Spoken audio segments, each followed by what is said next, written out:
Dr. Mark Matthes, orthopedic surgeon at Iowa Ortho, specialize in hip and knee replacements. And I'm fortunate that I have been doing this for a while, so I have been able to see the evolution in orthopedic care.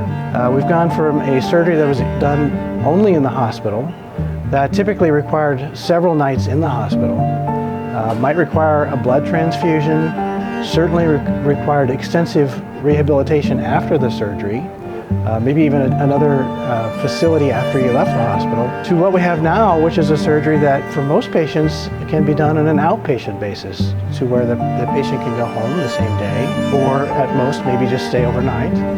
And that's because of so many improvements in our implants, the quality of the implants, the surgical techniques that we use, the rehabilitation that we use after surgery, and this facility, which was designed from the ground up with the patient in mind. So from the moment the patient comes in the door until they leave, hopefully a few hours later, walking under their own power, putting weight on their brand new hip or their brand new knee, they're going to be able to progress to improvement that we wouldn't have guessed was possible just a few years ago. So I'm very proud of this new facility that we have. I think it's really going to make a difference in our patients' lives.